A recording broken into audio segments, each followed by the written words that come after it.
kita tuh berkaca sambil nyisir gitu kan antara jam 12 malam sampai jam 2 malam, maka akan ada arwah gadis yang berambut panjang berdiri di belakang kita. Halo Rek, welcome to Vimis Vin Mister. So kali ini aku bakal ngomongin tentang mitos-mitos yang masih berkembang di sekitar masyarakat suku gitu ya, karena kebetulan aku orang Jawa. Jadi buat teman-teman yang juga sama-sama orang Jawa bisa nimbrung di sini dan juga bisa komen di kolom komentar kalau misalkan teman-teman pernah mengalami mitos yang sama, atau mungkin teman-teman punya pendapat lain terkait dengan mitos-mitos yang aku ceritakan di sini, bisa komen di kolom komentar nanti ya.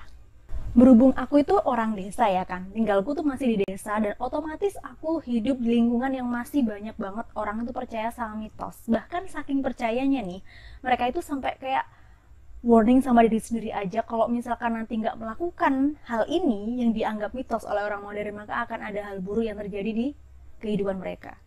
Pernahkah kalian ngalamin? Ikutin terus ceritanya. So, gak usah kalian ngomong, siapkan pikir, juga nyali, dan cerita dimulai dari sini.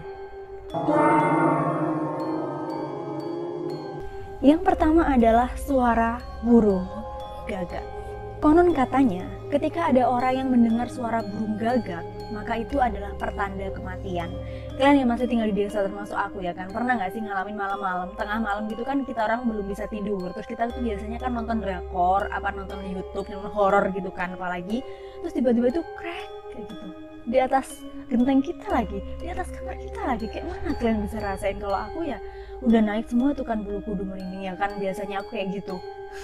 Kenapa sih kok aku responnya sampai selebay itu ya kan? Aku bilang aku tuh tinggal di lingkungan yang masih percaya sama mitos ya kan, jadi kayak tertanam sendiri gitu loh di mindsetku bahwa ketika ada burung gagak bunyi berarti ada orang yang mau meninggal. Gimana tuh kan, malam-malam tidur sepi terus tiba-tiba krek gitu, merinding lah aku. Kenapa kok dibilang kayak gitu? Karena suaranya tuh krek gitu, katanya itu mirip sama suara kain kafan yang disobek. Jadi kalau bahasa Jawanya itu kan burung gagak itu manuk dares. Kalau misalkan orang sini ada krek gitu, daresnya datang, berarti itu akan ada orang yang meninggal. Kalau kalian orang Jawa, apakah juga masih percaya seperti itu di lingkungan kamu? Komen di bawah.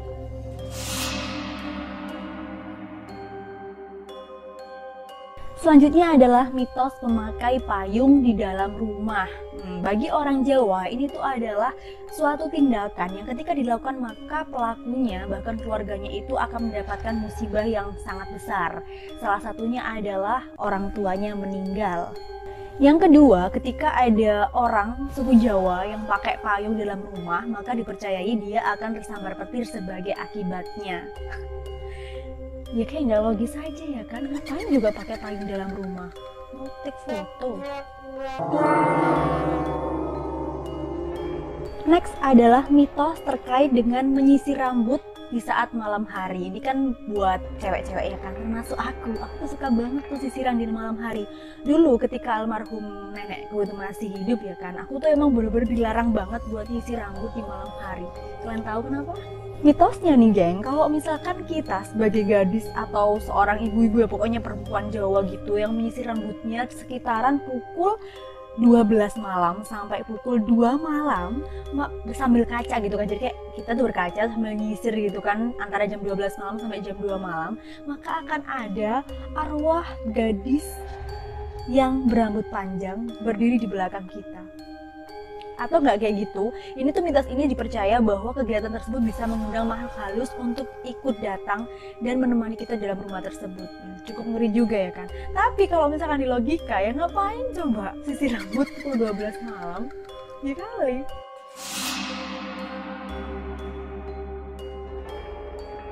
Selanjutnya adalah mitos tentang membawa gunting, pemotong kuku, dan bawang.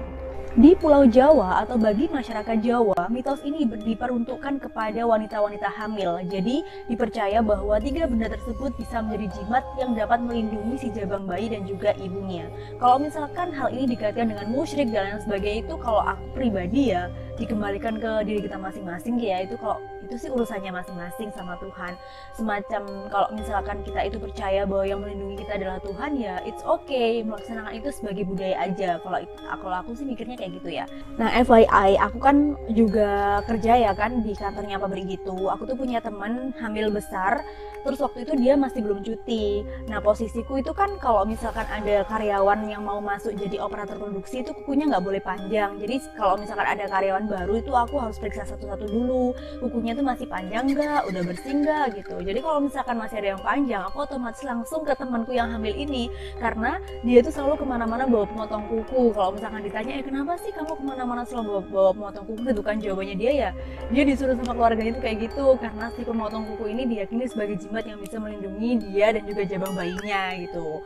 Terus yang kedua, aku tuh juga punya kakak kan, kakak ipar, bukan kakak ipar sebenarnya, anak dari kakaknya bapakku tuh, namanya apa aku lupa ya kan, pokoknya kayak gitu. Nah dia itu punya anak bayi gitu kan. Pas aku datang ke rumahnya gitu, kalian tahu kayak aku nggak tahu ya namanya apa, bayi terus ada lamanya. Lama tuh apa sih ya bahasa Indonesianya ya pokoknya gitulah, lama ya, pokoknya lama ya kan.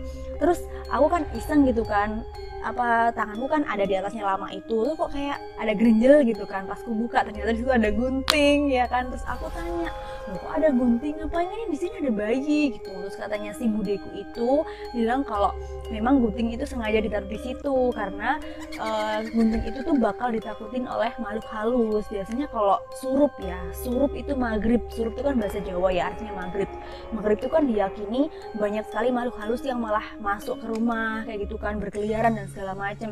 Nah bayi itu kan masih bisa ngelihat, takutnya itu diganggu atau diapain, maka harus ada gunting di situ. Karena gunting, motong kuku, dan juga bawang itu adalah 3 benda yang diyakini oleh masyarakat Jawa itu bisa menakut-nakuti makhluk halus. Jadi bisa bikin keder si makhluk halus itu sampai-sampai nggak mau ganggu gitu loh. Jadi maksud di awal yang mengatakan bahwa 3 benda ini tuh bisa melindungi itu sebenarnya adalah bagi kami masyarakat Jawa, 3 benda ini adalah benda yang ditakutin oleh makhluk halus itu. Sehingga ketika ada benda ini, entah gunting, entah memotong kuku atau bawang, makhluk halus itu tuh nggak mau atau nggak berani deketin sama kita. Jadi kan endingnya si jabang bayi sama ibunya ini juga selamat dan terlindungi dari godaan makhluk halus itu, dari gangguan mereka gitu maksudnya. Nah kalau kalian di daerah kalian masihkah ada kepercayaan seperti itu? Komen di bawah.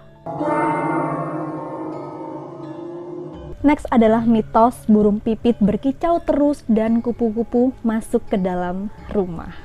Yang tahu coba itu artinya apa mitos itu? Yap, kalau misalkan ada burung pipit berkicau terus, kemudian ada kupu-kupu yang masuk rumah, berarti pertanda kita bakal kedatangan tamu. Bahkan sampai sekarang itu masih sering terjadi. Aku sendiri juga mengalaminya gitu.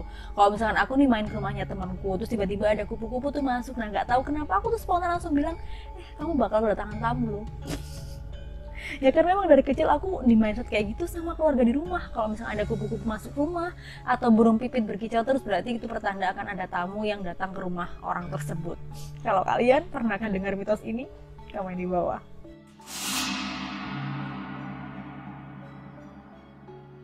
Next adalah mitos tentang menabrak kucing sampai kucing tersebut meninggal atau cuma terluka. Kalau sepengetahuanku ya, mitos ini tuh nggak hanya dipercaya oleh masyarakat Jawa aja, tapi juga bahkan seluruh orang di Indonesia juga percaya dengan mitos ini. Kenapa? Karena ketika ada kucing yang kita tabrak terus dia itu terluka atau misalkan sampai dia meninggal, berarti kita tuh sebagai penabraknya harus bertanggung jawab gitu.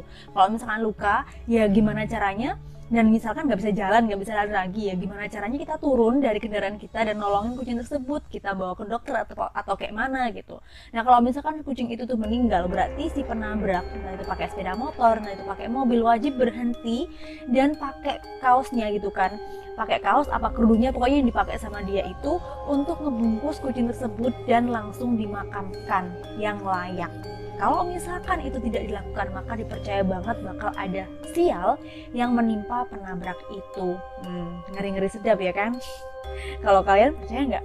Komen di bawah. Kalau misalkan nanti nggak ditolongin terus benar-benar sial datang kepada Anda, ya udah itu adalah hukum karma, balasan dari Tuhan.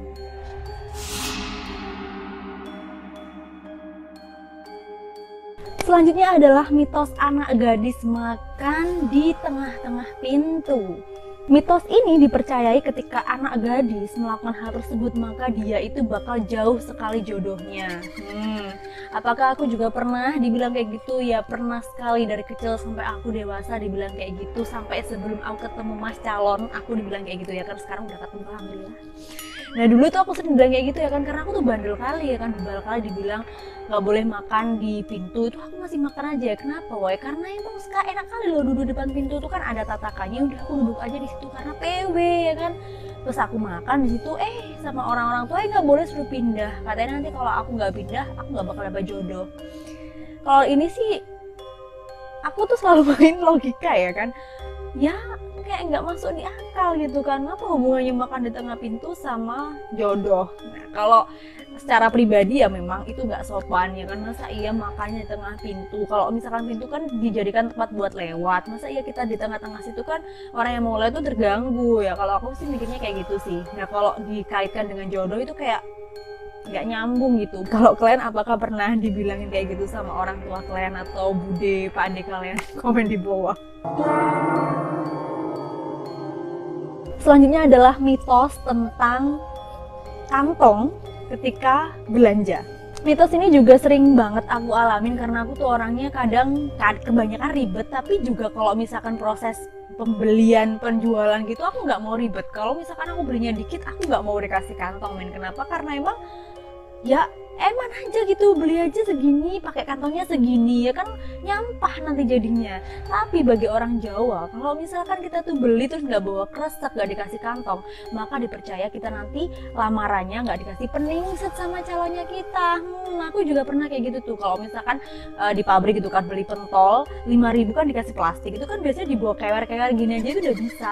Dan biasanya temen-temen minta kresek. Nah aku tuh kalau tawarin kresek aku tuh selalu nolak gitu, nggak usah gitu, ngapain cuma bawa gini bisa ditenteng gitu kan. Si bapaknya itu langsung bilang gini, ih masa nggak mau dikasih kresek sih, nanti kamu nggak dikasih peningset. Like nggak nyambung, apa hubungannya gitu kan. Ya kalau aku sih mikirnya ya ngapain beli aja dikit, ngapain pakai kantong kresek, nanti jadinya nyampah. Ini misalkan nih beli total 5.000 dikasih kresek segini, terus kreseknya gimana, mau dimakan, mau dipakai ulang, nggak kan, masuk sampah, nambahin sampah. Ya ngapain, kalau beli dikit mah nggak usah pakai kresek aja. Itu sih kalau aku, karena emang nggak masuk akal. Jadi ya terserah sih kalian apakah percaya dengan mitos ini, komen di bawah.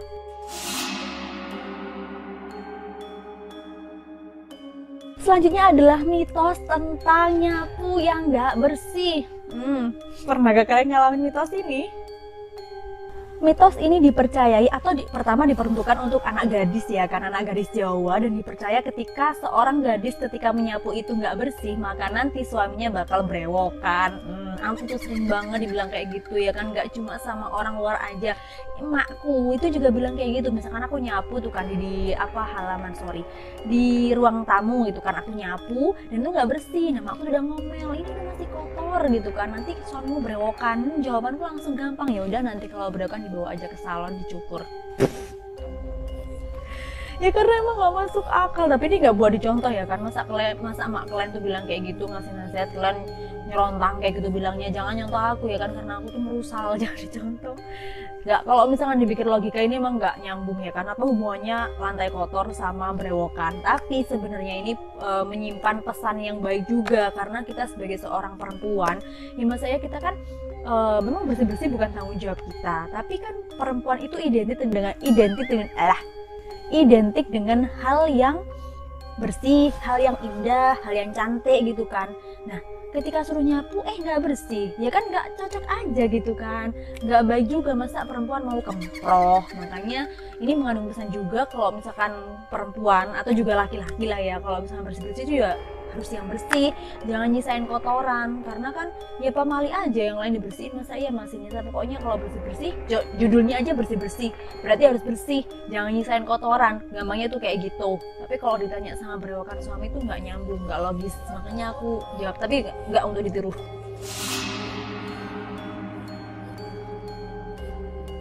Next adalah mitos Jumat Kliwon. Nah ini agak sedikit serius daripada mitos-mitos sebelumnya, karena agak ngeri gitu kan, agak serem. Aku juga ngalamin sih gimana seremnya Jumat Kliwon terkadang. Pertama, bagi masyarakat Jawa, malam Jumat Kliwon itu diyakini sebagai malam di mana makhluk halus itu berkeliaran, terutama di tempat-tempat yang dikeramatkan. Jadi nggak jarang pemangku adat atau penjaga tempat keramat itu pasti melarang warganya untuk beraktivitas di sekitar tempat-tempat yang dikeramatkan khususnya, karena mereka yakin bahwa di malam tersebut makhluk-makhluk halus itu pada datang dan kemungkinan besar gangguannya terhadap manusia itu jauh lebih besar. Makanya di beberapa tempat yang ada di Pulau Jawa seringkali dilakukan prosesi-prosesi atau upacara-upacara untuk meminimalisir gangguan dari makhluk halus atau untuk memberikan ketenangan kepada masyarakat di sekitar. Kalau kalian di daerah kalian gimana? Komen di bawah. Yang kedua, mitos tentang malam Jumat itu, malam Jumat Kliwon adalah diyakini malam tersebut merupakan malam penuh majis.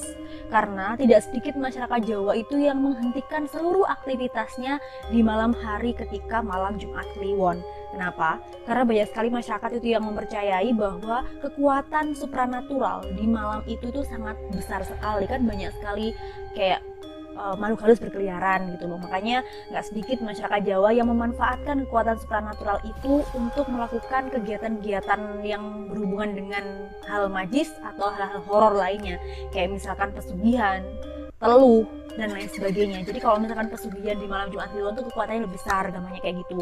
Terus kalau misalkan mau kirim teluh atau santet di malam Jumat Kliwon itu juga kekuatannya lebih besar, karena ini dipercaya sebagai malam di mana kekuatan supranatural itu berkumpul menjadi satu.